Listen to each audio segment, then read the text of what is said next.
Mr. Graham Tuttle, thank you so much for being here on the Wolf and Iron podcast, man. Great to talk to you.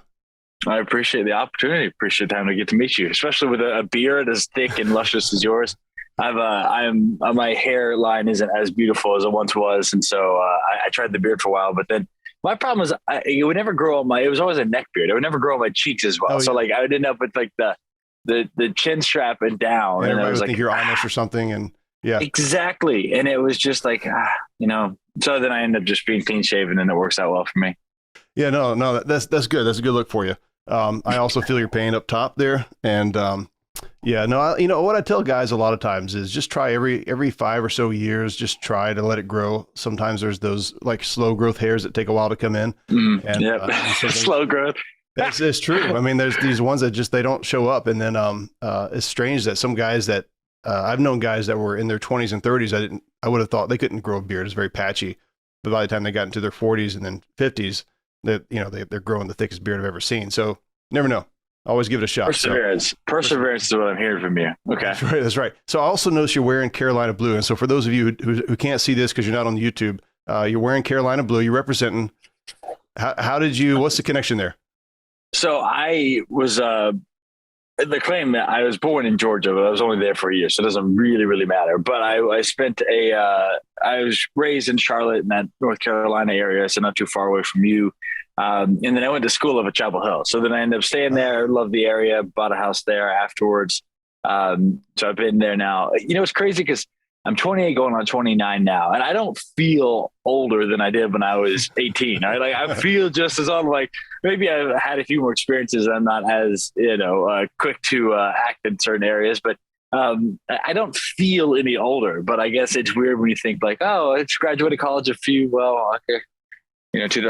So like, it's almost 10 years ago. I'm like, okay. Yeah. All right. I guess I'm getting older.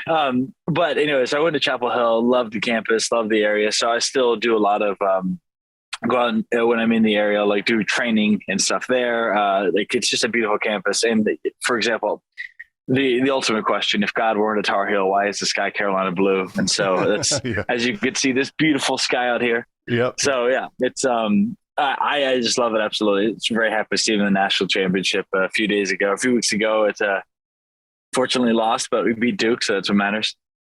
That's always what matters. Yeah. Yeah. No, that's awesome. And so you're familiar with the allergies of the season that happen at this time of year, which is just killer. Oh gosh. There's something, and I didn't realize this. It was like a specific North Carolina thing. Cause when you spend so much time there, you think of it like, oh, it's just everywhere has pollen, but it's like, no. And there's something about there's the pine tree pollen. It is like this, if you've never been there, it's this thick yellow coating and everything is covered. And so I'm out in California right now. I was able to skip out on some of the pollen, but it's because I guess people have allergies, like you can't always see it.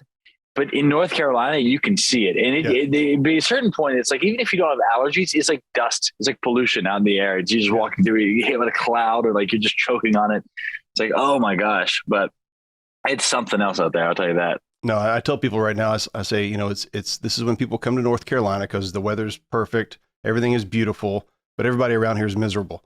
So it's just the way it is. It's what you got to suffer through. All right, so we're going to be talking about some barefoot stuff. We're going to be talking about mobility and just various things like that because I'm really interested.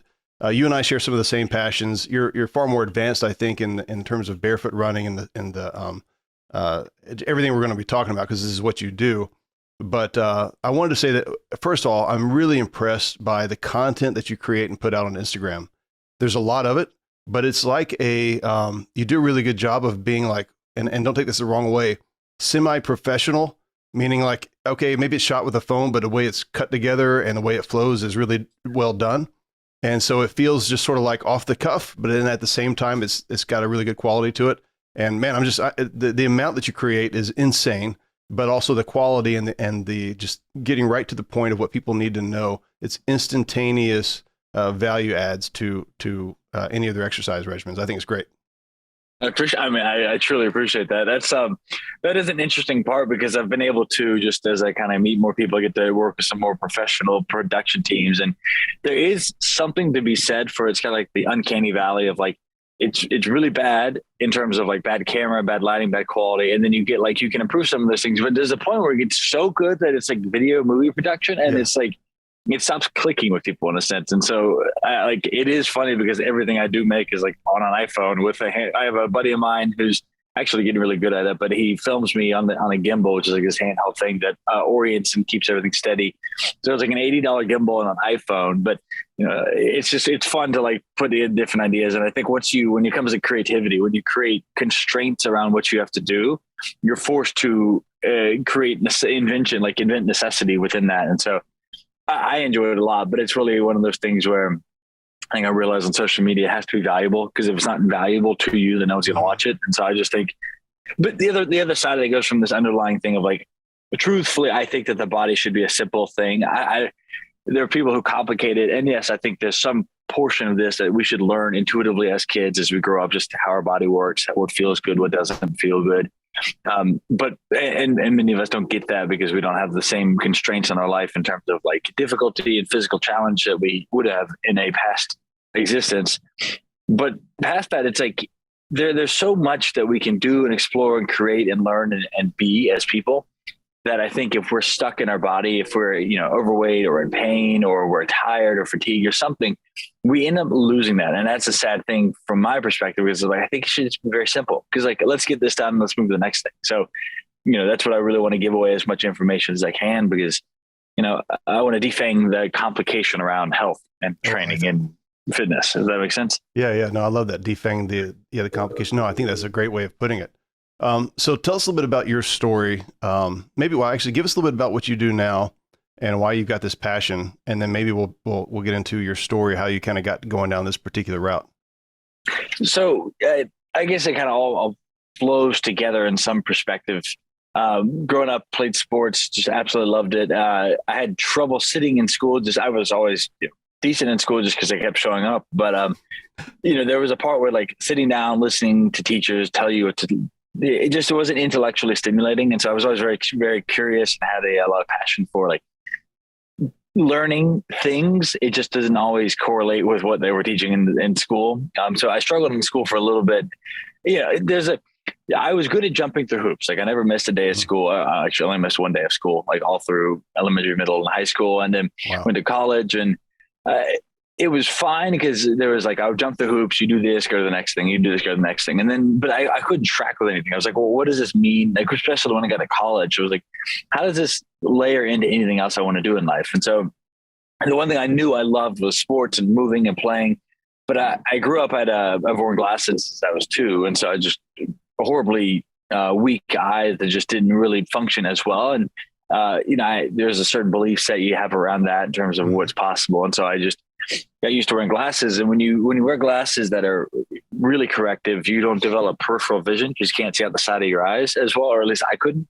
And so with that, you lose a lot of the normal athleticism. So that physical language of athleticism that people would otherwise be getting. So it's kind of like if your parents don't read to you when you're a kid, you might not pick up language as well. So I didn't pick up as much of the athleticism, the fluidity of movement, and that coordination and control. So a lot of what I was trying to do create backwards was this idea of like, how can I pick up, how can I learn how to be an athlete again, in a sense? And so that kind of got me down this path of when I started to be able to, I ran track and cross country and then rode crew in college. And there was, it was all good, but those are really sports of suffering. You just kind of show up and do the same thing over and over and over again. And there wasn't much like finesse or athleticism or beauty in those as much. And so as I got into my scene later on in high school and to college, I realized like I figured out what lifting was. And so like, this is amazing. You can change your body, you can change your capacity. And that like really set me off in this positive path of, self-exploration and discovery. And along the way though, it's like, you don't really know what you're doing. So I was training like a meathead and a bodybuilder and powerlifter and ended up getting hurt. So everything was, knees, I had bad ankle sprain that turned into lots of problems with my feet and ankles, knee pain, hip pain, shoulder injuries, dislocations. And that kind of led me to this path of like, all right, something's not working with my body. But I also spent a lot of time trying to prepare for like physical therapy school or nursing school or med school or like be an exercise science major. So I took a bunch of physiology and anatomy classes. So I developed a decent map for the body, like how things will look, how do they move, how do they flow together. And kind of being, I guess, an amateur I coach like a personal trainer is kind of like an amateur medical health professional. So they just do it because they love it in the sense. And so there's this idea, amateur, I think it's amu is amo is to love. I think, forgive me for my lack of Latin, but it's like the root of the word amateur, it comes from the one who loves. Yeah. Yeah. And as opposed to a professional, it's like, okay, you do that, from for a lifestyle or from a monetary perspective. And so, in many ways, it's like, I loved the idea of creating and creating a body, creating athleticism, creating health. And so I just became passionate about that from a pure interest. And so that kind of led me to but I wasn't constrained by the professional regard of like, oh, you're a doctor, you do things this way, or we learn these set of tools. So I just kind of picked what worked and like tried things along the way to fix my pain and get better and get stronger, get faster. And then kind of slowly figured out what worked and what didn't work just by trial and error, by talking to professionals, like people that are really good at the stuff, and learn from coaches and experimenting. And so that got into the point where it's all right. I started to see results, and then being a coach, I started to help other people. So I think a coach is someone who's curious enough to go out and learn, and they comes back and reports what they find. Yeah. So that those unique kind of skill sets and pieces are like, how can I take these things and then package it the way that I understand it, and then teach other people who, make it simple and then get that. So it kind of all intertwines in this one level of like, all right, there's something that I wanted desperately to fix and do myself, that I just went out and just ask the questions, I guess, that people wouldn't otherwise be asking. In some sense, I mean, there are many, many people who've asked and done this. They're much smarter people, much more accomplished people. It's just, there's a certain level of like pragmatic, like, does that make sense to me? The explanatory knowledge capacity of how does it work to be, like to not be fat, not be weak, to not be tired. It's like, okay, well, let's the alternative, the opposite of that. So what does that look like?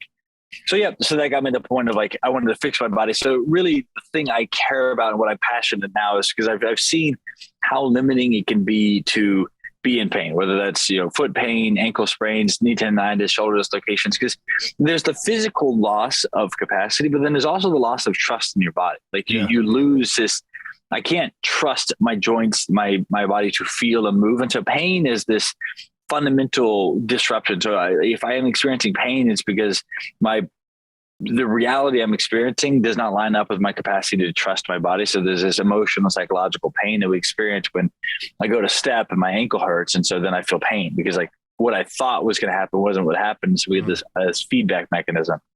So ultimately it's just how can we go and fix that? Because once you can get out of pain, you can really take your life back and live fully. And we only live once as far as I know. So that's been meaningful. So a lot of pieces there, but does that make sense? Yeah, no, it totally makes sense. And what you're saying, especially at the end there about, that pain begins to limit us. And what a lot of people do is they start to feel pain in a certain area. So they make adjustments. They don't go for a run, or they don't lift in a certain kind of way. And they begin to limit their expressions of movements, and to the point where, when they're in their 50s or 60s and older, their body is really just not functioning the way it's supposed to. And so I think a lot of what the advice that we get from quote unquote experts, a lot of times, the doctors or the sports medicine doctors, whoever it happens to be, a lot of times is, well, don't do that thing, do something alternative to that instead of, no, go fix the problem. So I'll tell you a little bit about my story. So I was I was raised as a country kid, ran all over the place, did, whatever country kids do. I went to the military, ran a little bit there, not anything special. I've never been like a fast runner. I've never been somebody who really just, I don't say never. Up until that point, I wasn't somebody who really enjoyed running for the sake of running. And but when I got out of the military, some years later, I started running, and I really got to where I liked it. I remember when I first broke like a 2-mile run, and I was like, oh my gosh, I'm a runner now. Like, this is great, And I got to where I was running about 10 miles or so, once or twice a week, and then started running, just doing various things. Well, all throughout this period of time, this is probably in my late 20s, early 30s, I was having problems like feet pain, knee pain, a little bit, lots of ankle pain. I rolled one of my ankles really badly doing a mud run and didn't heal it up properly, got back on it too quickly, loose tendons, all that kind of stuff. Anyhow, so years and years go by, and I get to the point where I'm just hurting just to get out of my car and walk is like, in the first thing in the morning is painful. And I've tried everything, orthotics, these big clumpy shoes, you go with like the Brooks Beast, or whatever, that just kind of like the more padding, the more structure, the more, And I'm not a big dude, so I'm clumping now trying to run. And all of these things make you feel like you're making a little bit of progress in the right direction that lasts for about, 3 to 6 months maybe until you have another setback of some kind. And plantar fasciitis and everything else. So I finally went to the final doctor that I went to was a sports medicine doctor. He works on athletes and stuff. And he looked at my feet and he said, Mike, you shouldn't run. He says, you got floppy feet, you got thin feet, you just shouldn't run. And I just thought, screw you. Like that's not an option. Like I'm going to run. I'm still going to be physically active. But a lot of people would get that advice and they would just say, well, okay, well, I'm just going to pare down. I'll bike or I'll do something else until that begins to break down. And they don't realize that they're on this path where like they're allowing their body's dysfunction to dictate, their lifestyle rather than correcting that dysfunction and doing some things. So when I talked to that doctor and he told me I had floppy feet and skinny, feet and all this other kind of stuff, I said, well, my feet are just weak and I need to strengthen them. So I'm going to start doing, everything I'm going to do is barefoot as much as possible. I'm going to get rid of all these orthotic junk and I'm going to start, walking barefoot and eventually running barefoot. And I'm going to show them. And that's what I've done over the years. And so now I run barefoot and it's great. It's a little bit, feels like an act of rebellion sometimes. But, that's a big part of it is that we hear from the experts until we stop listening to the experts and we start thinking for ourselves. And we find that we're doing some things that are working for us that very few people, relatively speaking, are talking about. That's my experience. Yeah. And that's beautiful. There's a few pieces there. One of which is like, there's a realization that I think most people have, especially when they brush up against something that's more of a fringe case or something that modern medicine doesn't know how to fix. Yeah. Is you realize that doctors are just people. I mean, they're just people. Like if I were a doctor and I told you something, we'd believe it. But like, oh, well, he's a doctor. It's like, what does that mean? It just means that they went through a few more years of education to sit there and told what to do. It's like, sure, that's not nothing, but it doesn't make their judgment or their perception of things any more valid than your intuition and understanding of things, right? So like there is something to be said. If you don't have the knowledge base of like, what does the body look like? What does it do? Then yeah, you want to go and find something that can help you understand that stuff. But at some point, we ascribe too much power to these doctors, these medical professionals in a sense of assuming that they know the answers to everything. And so what you'll see is that fundamentally there's these two different perspectives on the body. There's like, you can look at its growth and fixed, abundance and scarcity, where there's also what the body can do. The body is a fixed thing that just has the capacity, a certain amount of genetics. So people will say, oh, it's genetics. Like it's in line with the same thing. It's just, it's just not going to work out for you. And so there's this perspective of saying that, the body it is what it is. You just got the short end of the stick. Your feet are just the way they are. And it's like that kind of fixed mindset is very pervasive. They look at things from a very anatomical cadaver science perspective and just say, well, this is the way this stacks on top of this. And you got degradation, you got arthritis, you've got these diseases that are basically tearing your body down. That's one side. Or you could say that the body is a very dynamic living thing that responds to the stresses placed upon it. And so, we see that in any other, so like we just see any other thing. Like if I go work out, I get stronger. If I go run, I get better conditioning. If I go and eat better, my body responds to that. So emotionally, physically, mentally, these things are how the body works. And yet there are certain, it's tough. So I'll liken it to this idea of like, you want to keep the body as a static thing or a dynamic thing. The hard part with the dynamic structure is you can't make a product about it. Meaning, so you go, for example, so you go to the gym and you can do a weight quote. You're lifting with weights. And then there's like the machine, right? So there's free weights and then there's machines. So you can go on a spectrum of like, okay, well, even a free weight, a barbell, it's like you can maneuver your body around that, but something that's more dynamic, like a kettlebell or a band or something like that, or body weight, those allow you to get into many vectors of positions. But if you're using a machine, the machine has to make assumptions about the body. Okay, generally they're going to be this tall. Generally, they're going to be able to make adjustments on the levers and on the positions of the equipment. Generally, they're going to go and move in this direction. But the machine ends up having to think. In order to think about how to build a machine for the body, you have to break down you have to cut off pieces. So if I'm doing a leg extension, it's straightforward and backward. If I do an abduction, so I can make a bunch of machines. So that's where you can have more tools to try and get to that point. But unless you have there's an infinite number of degrees the body can move and go. So it's in order to create a static product that is scalable, that works for people, generally speaking, you have to cut the body down. And so things like orthotics, for example, work by keeping things static. You look at all these medical products, they essentially go and they limit the body to assume function. And by assuming that function, they have to think of it as a fixed object. So that fixed perspective prevents them from actually thinking about what this could look like if we heal and recover. And the problem is it's not necessarily a specific thing where the practitioner or the medical professional is anything bad. It's just that when you're swimming in water that's dirty, so to speak, when you've been in a place where the medical schools covered and paid for with the large insurance companies, the medical provider companies, and then let's say large, like they're incentivized based off of the procedures, the pills, the shots, the practices and things that do. And it makes sense. If you believe in that stuff and it worked, which it does in some cases, then by all means do that. But when those influences become the thing that influence the education for the next population, then you get this idea of saying, well, you just got you have to think of the body in a fixed way because a fixed solution requires a fixed problem. Mm-hmm. Well, what if it's not a fixed problem? What if it's a dynamic problem that can go, and there's so many things, your sleep, your emotional self-talk, your physical capacity, your history, your injury, your nutrition, your like all of these things, sunlight exposure, fresh air, like all of these things wrap in to make health. And health is not one thing. And the problem is you can't have a fixed solution for a dynamic problem. Does that make sense? 100% makes sense. And it's also, it should be an awareness for people that there's not a doctor that's going to see you for 15 minutes, be able to take all that information in, really care about it, digest it, understand your story and your particulars, right? And what your body does, how you were raised, how you've been running or moving for the last however many years, and your list of injuries and all that kind of stuff. There's no doctor on the planet that's typical, that's really going to be able to diagnose that kind of stuff without either more of like a coach would probably do that.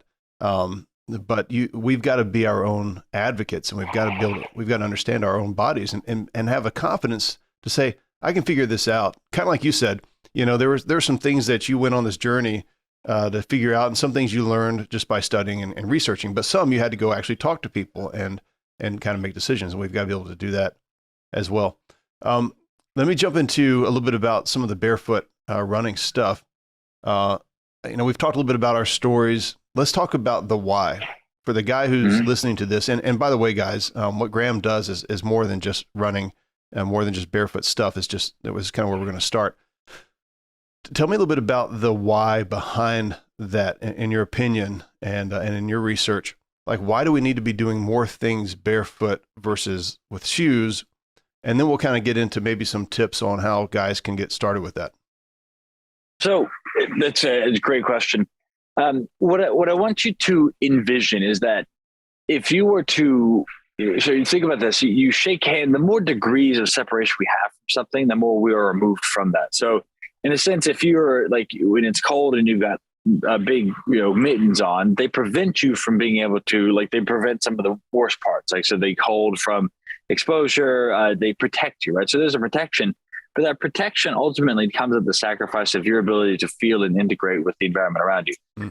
So if you think about this, there's a time that you want to be, if you're going to touch, if you're going to put your hand in the oven, you want some oven mitts on, right? But if you need to be able to shake a hand, or, you have a baby, touching their feet, or doing a massage, or engaging, writing, doing things that are fine over, you want to be able to feel and they create this feedback. And so we think of this, our fingers and our toes and in our face specifically have a ton of neuromuscle, proprioceptive feedback mechanisms that tell us what's going on. So we can sense things like density, firmness, texture, temperature, gradient. We can sense all these things. And so with our hand, in a sense, if you ever look at a kid, always amuses me. If you look at a little kid, they're always kind of looking at things.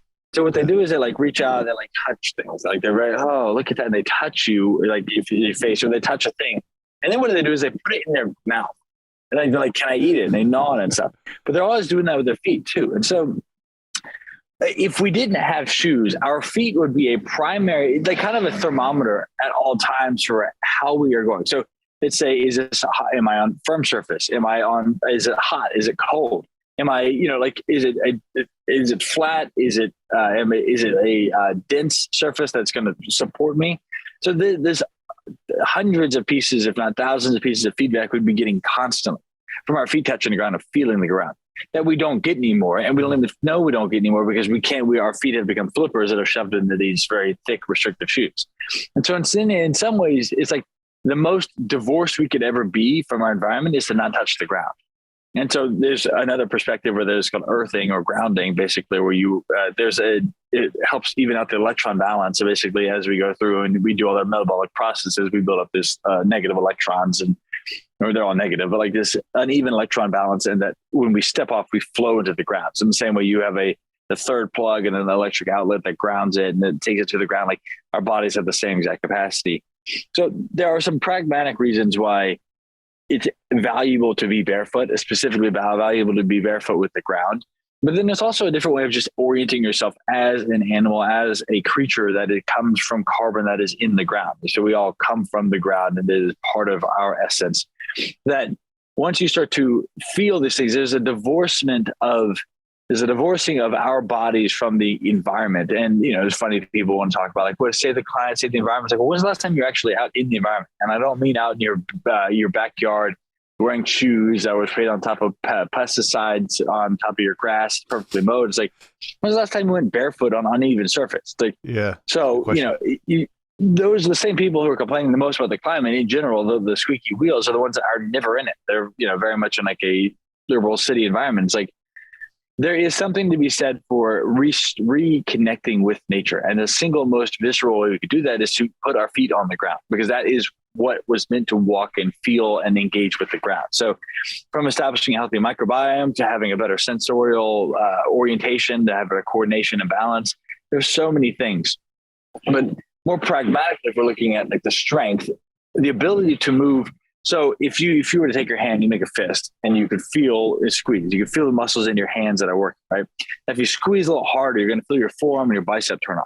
If you squeeze as hard as you can, you're going to feel your chest, your lats, your core engage. So the more strength we need peripherally, so externally from our body, the more engagement of muscle we need centrally.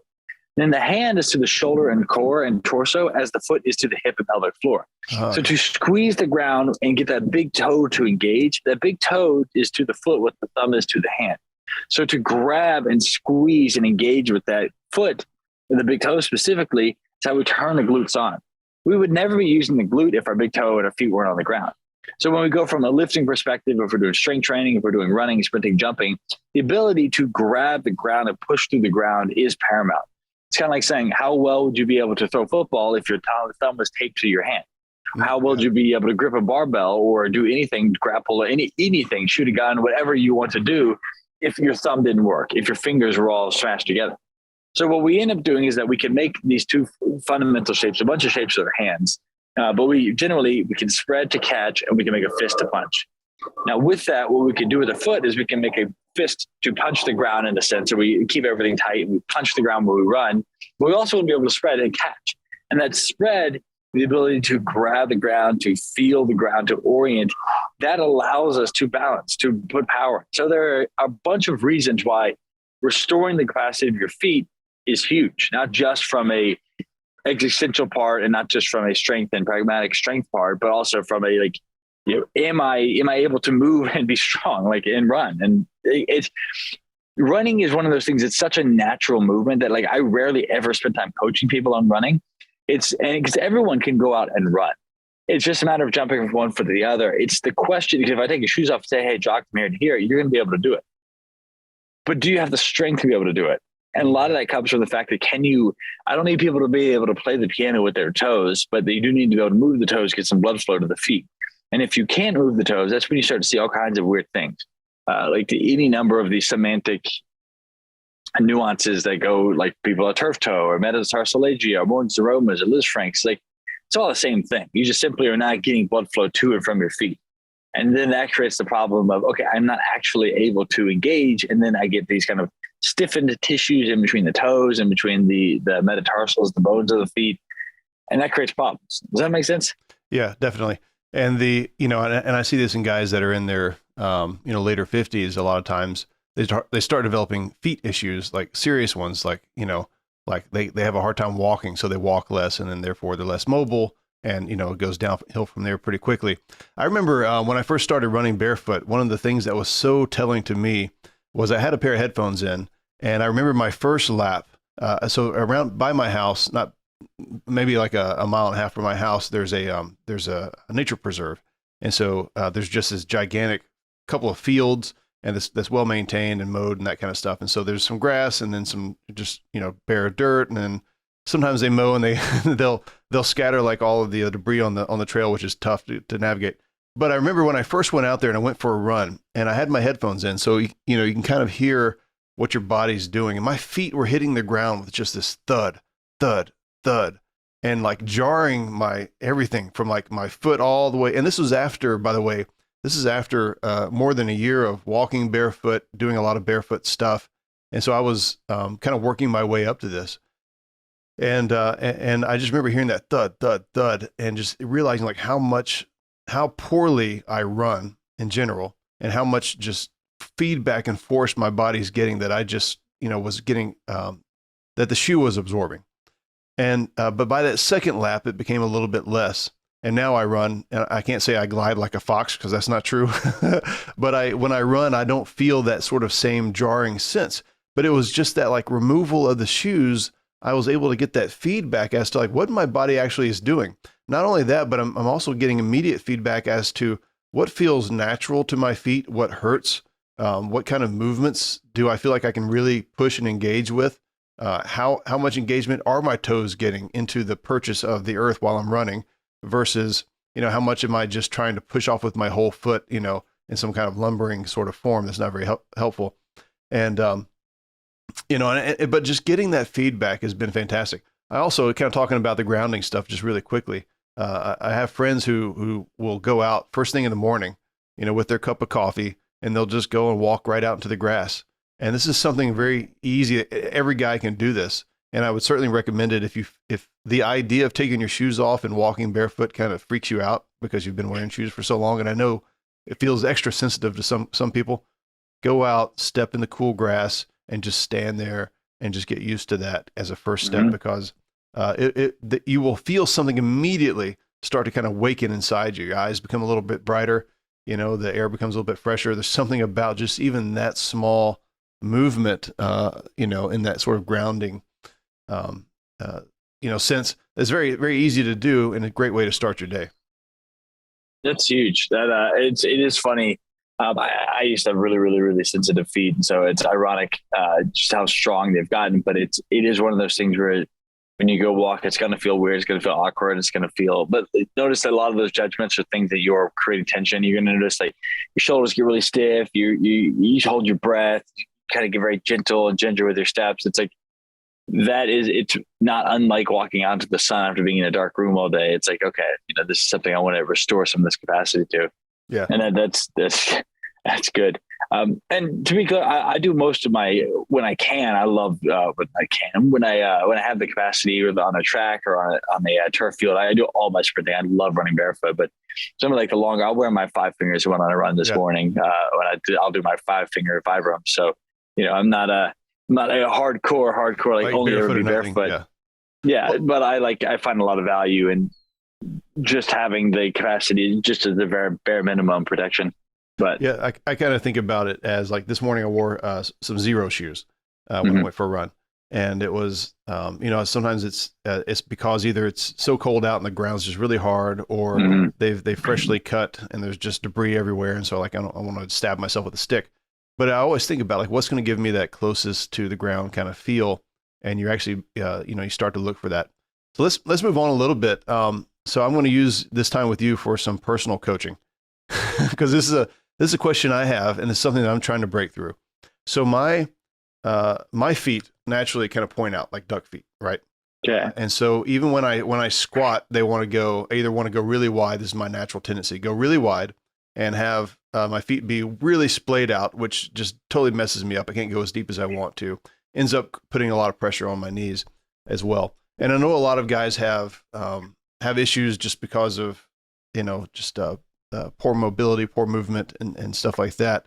What are your tips for guys who just feel like they're just sort of stuck in that, whether it's they got the duck feet like me, or they just feel like they just don't have very good mobility in general throughout their hips and with their feet and that kind of stuff. So I look at this and I say it's like an upstream and downstream issue. So there's one part is like, okay, the simple thing is where are the toes going? So if the big toe, think about it as like if a healthy hand is able to spread and engage.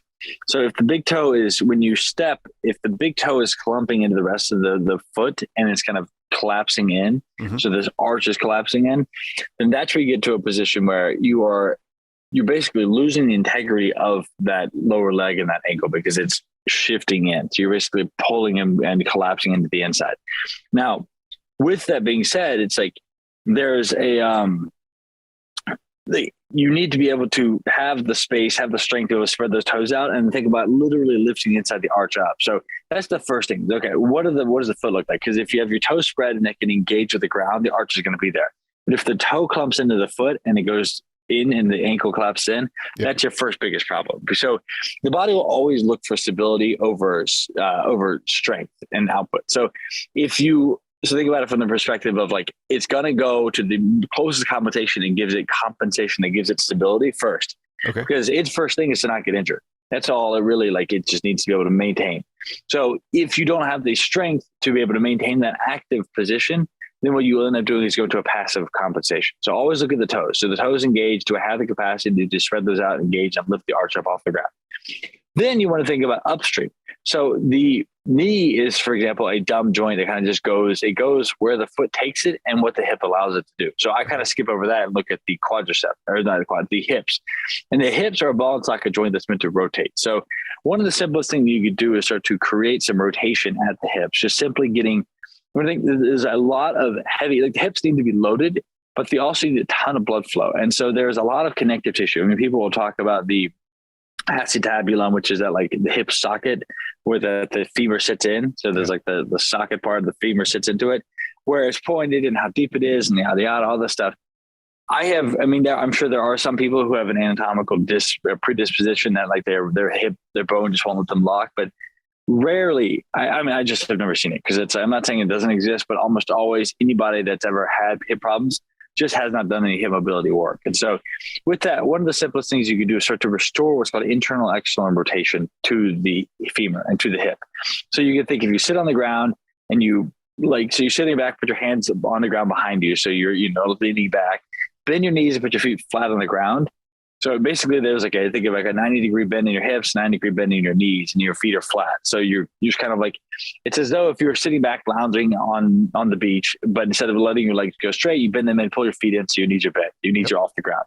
Yep. And then you're a little bit outside of shoulder width. You just let the knees fall to the left and then fall to the right, back and forward. So you're starting to get these hips rotating left and right. And so that's getting this hip to start to turn at the end range of motion. So if the hip, because the reason that's important is because you have the connective tissue that is all around. So there's fascia, there's ligaments and tendons, and there's just this connective tissue that will remodel. It's all this collagen, there's some elastin, there's a little water. It's all this holding everything together. So the body, we think of the body as this like bone, this section on top of bone, this section on top of bone. But in reality, the body is a set of bones, which are rigid structures that float in a web of muscle, ligament, tendon, connective tissue, synovial fluid, blood, water. Like all of these things are there. So that is the biggest limitation is if you're getting the fascial tissue, so this fascia, this connective tissue to remodel. And that requires long stretched out movements under load in different vectors, and then high rep explosive movements and let's say high rep rhythmic movements that get blood flow to the area. So that's where you want to think I'm just doing something like jump rope can be good, but like just even something simple as like getting into a left and a right rotation mood. Sort of think about that. So this is one of the things that a lot of guys, especially if they get into strength sports, they do that because it feels good, feels masculine. They want to get in, they want to be strong, they want to be aggressive. And dancing isn't really one of those things I think about. But in reality, like dancing, this kind of rhythmic motion where your hips swing, you're swinging back and forth, like that is the root of athleticism. So this idea of if I'm playing basketball or soccer where I'm moving left and right, if I'm in any sport that requires some level of rotation, even just thinking of something like go out chop wood, for example. Like there's guys that are like really stiff, and they try and chop it. And then there's guys that can let their hips flow and the body follow through. Yeah. And there's this rhythmic dancing. It doesn't have to be this feminine, artsy thing. It can be a very aggressive masculine thing, but there is just something to be said for this wrestling, jujitsu, that all of life goes in this kind of artistic, smooth movement that flows in between these extreme positions. And so, my encouragement is always when someone has stiff hips, it's almost always because they're not really embracing that dancing, artistic, creative, open beauty of life. And so like start finding things that let you move. And by move, I mean, just flow and be fluid with your capacity. Like, that will open up the hips because you're as flexible as you need to be. A lot of guys would say, what's my 2 to 3? You know, should I foam roll? Should I smash this? Should I do these things? What's my squat prep? What do I do for deadlifts? It's like, what are the 3 things I can do? Just smash this into like an easy pill and I do it. It's like, no. You need to just step back and create some of this fluidity and go dance. Like, you got a girlfriend, you got a wife, you got a partner, just take her out and go dance and just flow and feel this stuff. And little by little, your body starts to open up and move. And when you can move and flow better, that's when your body starts to have this capacity. And so that's when everything, your hips can rotate, because as you squat down, your hips externally rotate in this capacity and then they internally rotate coming up. So I squat down, this is my femur. As I squat down and bend the hips, my hip is going to rotate. My knees go out a little bit. My hips externally rotate. Now that you can always blame that. I got tight glutes. I've got tight gluteal tendons. But you also have this connective tissue that isn't getting any stimulus to remodel and move. So it's, as I squat down, I need to be able to rotate out. As I squat up, stand up, I'm going to internally rotate it in. It's the same thing for running, same thing for deadlifting, same thing for jumping. It's all this kind of external rotation on the eccentric, so the stretching out portion, and internal rotation on the concentric, where I'm putting force in the ground. Back and forth, that's what it is. So what you want to think is, yes, you do need a load. You do need to put it under some heavy movement to get some real change there. But you also need to get those thousands, if not tens of thousands, if not hundreds of thousands of reps, just swaying and floating and moving and doing this stuff. And so, you look at these, like the archetype for men in some senses, these like more Renaissance men who would, Renaissance, I think, is a loaded word in some capacity, but just more like they were capable of doing a bunch of stuff, right? Yeah. Like they could go and they were leaders, they could sing, they could play music, they could create, they could build, they could destroy, they could fight, they could run. Like, that's what we're thinking about it. But we kind of missed is like the beauty and the connectedness of life that flows within all of this stuff is not just as simple as like a very, there's like this kind of the masculine energy of order and structure, like to look into the abyss and to, face discomfort and maintain yourself unchanged like a rock. Yeah, that works. And so that's why they were drawn to things like shoot a gun. What does a gun do? Well, it shoots a projectile straight. What is powerlifting? What is strongman? I pick this thing up and I throw it in a straight line. Or the strongman's I think a little bit more broad. I like that a lot. But like powerlifting is like squat, bench, or deadlift. I'm in a one vector. I'm one simple thing. I just put my force into it and I make it happen. Whereas there's like a broader array of topics where it's like, so you just even listen to the podcast, right? You listen to a female-centric podcast or a male-centric podcast. It's like, what are we talking about? This is this is the subject. We're going to go here, and it's like then there's more of like we just focus on what we're talking about things, and then it's for female-centric ones. You tend to hear it's like flowing here to here. Oh my gosh! And it's like it's a more of like it's spaghetti versus waffles, and these are archetypes or these are assumptions. So cancel me anyways. But like the point being is that you start to see these things where I look at these and I see the physiology of the body is not differential from the psychology. We are the psychology of how we manifest and see how we see ourselves manifest and how we exist. And so if I look at someone that having stiffness in their body and their joints, sure, it could be an anatomical thing. It could be just a individual thing. It could be genetics. But I also think it's like, okay, what does the body demonstrate? If I can see, if I go and put you through an assessment, see you run, see you squat, see you jump, it tells me a lot about who you are and what you do. Because if you tell me that, let's say you can't touch your toes, but then you tell me you're a gymnast for fun and you go dance and do all kinds of stuff. It's like, I'm like, well, that doesn't seem to make sense. Yeah. It's like, or you have, you tell me you're swinging axe all the time, but yet you can't your shoulders are so stiff. It's like, you can't straighten your arms. It's like, wait, no, you can start to pay attention to people that do certain things and the fact that their body demonstrates that capacity. So if the beliefs you have about yourself and what your hobbies, what your interests are, what you're good at, what you're bad at, what you're supposed to do as a man, if those things are strong within you, then they will be strongly demonstrated in your physiology and what you're able to do. Does that make sense? Yeah. Yeah, no, I think that's great. And it's one of the things I love about talking to people who are passionate about something is because they go outside of just here's the pragmatic, practical kind of things you need to do to get, but they have a philosophy about what they do and how it ties into the rest of their life and how they see life and how they, they all these things start to kind of spaghetti together a little bit. And we begin to see like your philosophy about how you move, not just yours, but as men in general, whoever's listening to this podcast, your philosophy about how you move and what you do on a daily basis, weekly basis, however you treat yourself, very much is either in alignment with how you feel as a human being, as a man, or it's out of alignment. Because if it's in alignment, then that means that you believe that you can remodel your body, you believe that you can rework your body, and you believe that that there ought to be sort of a dynamism to how you move and how you grow and the flow of life. Or you believe that the body is a very rigid, structured thing, and which doesn't make sense why you'd be listening to this podcast and think that life is structured. Well, it's interesting. That was so just to build on that, because it's how you move is absolutely, how you think about yourself is absolutely in alignment with your body. Yeah. It just depends on if you like that. So that's why I think of feedback being the ultimate coach, pain being the guide in some sense, as our first coach, pain being our first coach.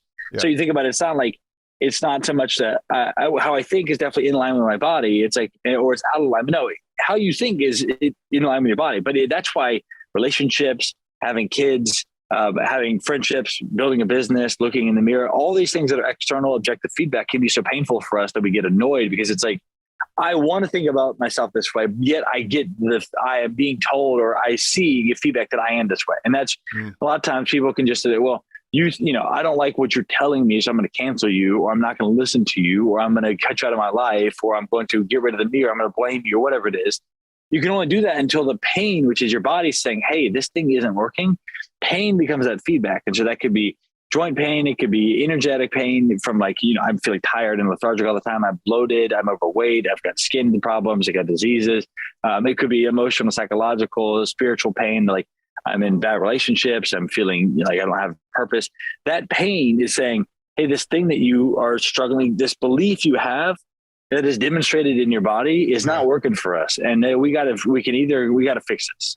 And that's the training people get. So that's the ironic thing is like you're listening to this podcast. There are a lot of people who have they have values. So there are values that are like actualized values for like who you are, what you do in that sense. And then there's the other side of that, which are like desired values. So I want to, what are your values? Well, trust and honesty and, integrity and doing the hard work, whatever it is. Like, okay, now let's actually look at your bank account. Let's look at your, let's ask your girlfriend, your partner, your wife, and see what they think. And it's like, or let's ask your kids, ask your employees, let's ask your boss, let's ask, what are my values? It's like, if they're going to tell you based off what he does and how he demonstrates, like, no, but I really do value honesty, even though I lied to you. It wasn't a big lie. It's like, so that's the difference is like a lot of people will listen to podcasts as a little bit of like a voyeuristic kind of like, they want something, but they're meekly kind of like, it's this passive thing where you look at like a kid, there's a little bit of avoidant attachment. They're kind of backing in. They're like, I don't want to look at you. So like they're paying attention. They're hearing the stuff, but they're like not really showing in their body. They're afraid. They're in the defensive posture. They're covered up. They're kind of like watching, right? And it takes time for them to open up and fully accept. And you can look at the way someone's body is, right? The way their eyes are intuiting what you're saying, the way their shoulders slant, the way their arms go, the way their voice, the intonations of their voice. And so that's where you get a lot of people that listen to podcasts because it's a safe space to sit in and listen and listen and listen and listen and let those shape and kind of make these ideas a little bit safer. So there are people who, I would say the majority of people who listen to podcasts are those that have these aspirational values of who they want to be.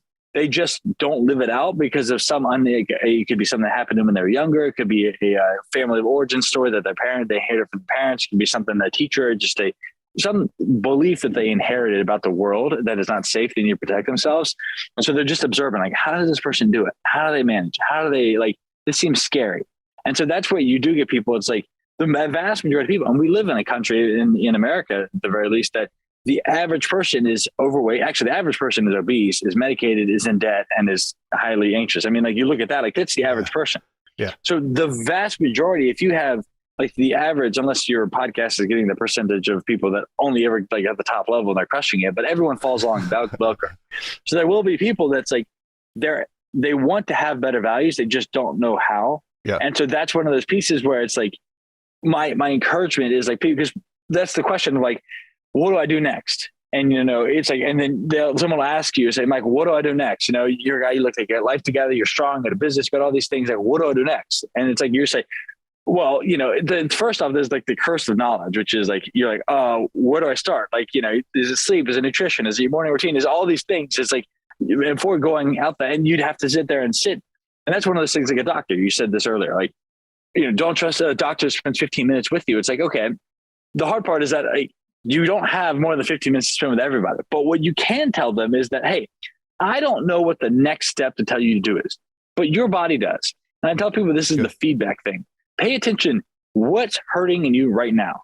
And they're going to think about it. And something will come up. It could be, you know, and in most people, the first thing they start is like, I feel tired all the time. And you can, it's easy and sort of getting, before you get to the relationships, like the deep spiritual part, which takes time and trust, because that's trust outside of their physical being. You start, how can I develop trust with my physical capacity right now?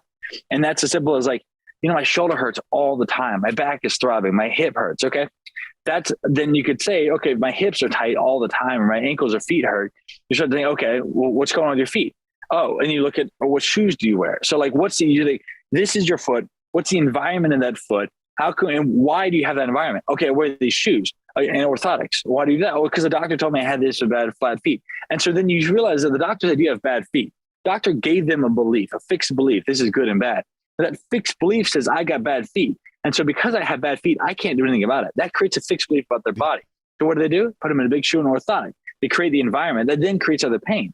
So then their body says, my feet hurt, my feet hurt, my feet hurt. And so then we go back, what's that feedback? What's the next thing to do? Let's address whatever your body's telling you right now. And we go to the feet. Well, what does it look like to take your feet out and to change it? Because it's not just taking your feet out of your shoes. It's changing your belief about yourself. Because you have to 100%. Then go and say, I can't just trust the doctor to tell me. I can't trust someone else to tell me. It's such a big step because there's one little thing to have to go and say, someone else is not going to tell me everything. I can't just trust someone just because I got a degree and I have to be my own savior. Those three things are really big things for people to get. And it all starts with take my feet out of my shoes. And that's the first and more important for a lot of people, right?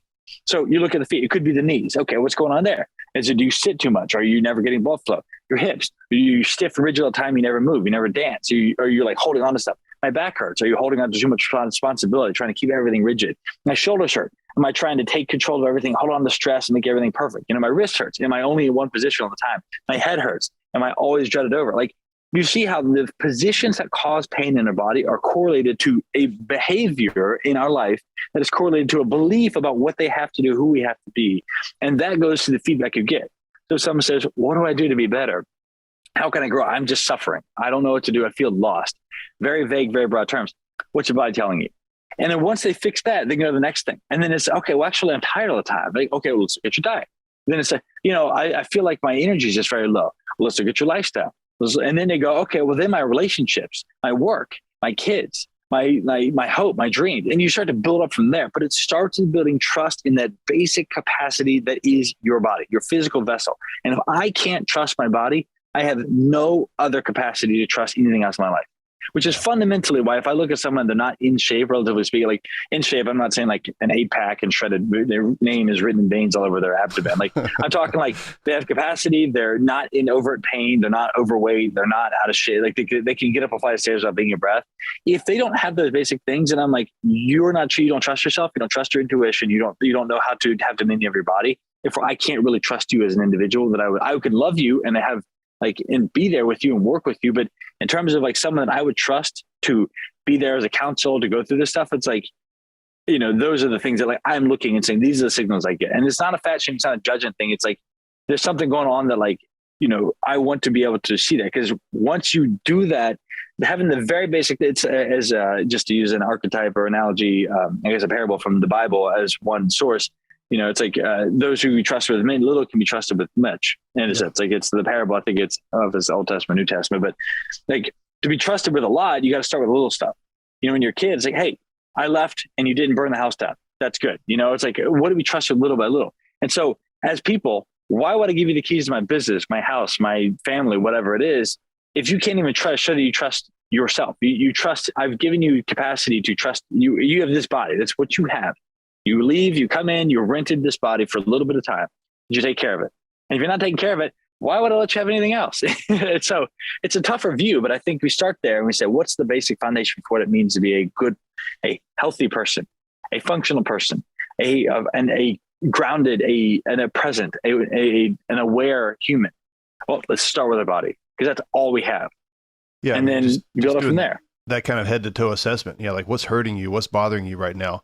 And don't just listen to the podcast like this podcast and go, oh, that sounds great for some people who like to barefoot run. I understand that better now. Or that sounds cool for some people who believe like that.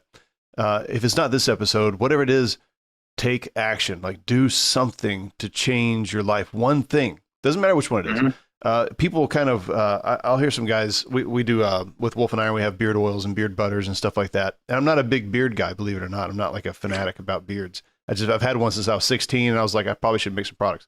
But and they're really good. But the funny thing is that when a guy starts taking a step in some area of his life to better himself, even if it's his beard, even if it's just, I'm going to start to try to look a little bit better each day. I'm going to try to drink more water so I don't have so many flakes in my beard. I'm going to try to address my skin issues that I'm always having with my beard. So I'm going to clean up my diet a little bit and try to get some sugar out of my diet. It all might start like a very small thing and like from a vanity perspective. But when he wins in some area of life, he realizes that like, wait a second, I can just do this. Like I can just remodel myself. I can remake other areas in my life. I can begin to grow trust in my own decision-making for myself. And then I think that's when he really begins to start, making progress in other areas. And so like you said, like, whether it's a fitness thing, which it usually is for most guys, when they say, hey, how do I start being a better man? It's like, well, what are you doing to take care of yourself physically? Because that's the most obvious thing that you can do to start getting immediate feedback on. And it's going to show you yourself to yourself. Because either you're going to keep the commitments to yourself, you're either going to push yourself or you're going to shy away from pushing yourself. You're either going to appreciate the uncomfortable situations that you put yourself in when you're trying to exercise, or you're going to come up with excuses to not do that, right? So we're going to learn something about ourselves, and we're either going to face that guy or we're going to and deal with it or not. But and that's just on that point. I could talk forever. A lot less just to wrap that point up. If you look at the archetypes of the people that we really aspire and esteem towards, like, you look at Gerard Butler in 300, you look at the Marcus Aurelius, you look at even Star Wars, like the Force. All that really is like the superpower that's within. And for humans, it is that intuition. I can't speak for women. I don't know. I've never been one. Don't identify as one. Therefore, I just can only speak to men and for men. But I think for men, it's like, what is that intuition? That force that is like the strength. And think of it in Star Wars, it's the strength that comes from within that gives you the power to manipulate and create order in the world. What is the order? The Jedi order, the Force. Like you think about that, it's not coming. Maybe it's completely off, but like there's an archetype of like, what if you, the Jedi, the order, the masculine energy, have the force from within? What is that force? It's the intuition to say, no, I'm in the right spot. This is what I'm doing. This is who I'm going to be, to stare into the abyss and to look back unchanged. Look at the discomfort. You look at Gerard Butler, the strength of like, this is what we're going to do. I'm going to be leader. I'm going to step in here. William Wallace, you just go through these archetype of like these servant kings, these leaders that are able to sit with the difficult decision and to factor in wisdom from other people and then remain like challenged and listen to that. So like ultimately, I think that's what as men we want to be a strong man, is to be able in touch with your intuitive force. And that's something we all have. And I think that starts with just saying, like, listen to the fact that I love what you're saying, even just starting with my beard, like there is something about my body that is valuable and worthwhile. Therefore, I'm going to treat it as such. And that builds into a next thing. And then I start to trust and to build this connection with myself that then really it speaks, my external speaks to it. And there are people who just focus on the external, they don't do the internal. So there's a whole intertwining there that goes into like, you can't just go and do the, get the spray tan, do the shots, all that stuff. It's like, then you have to do the work. But, the point is like, you can't even get to that point. I think the prerequisite for that point is just starting to honor and take care of your body as though it matters. Yep. Exactly.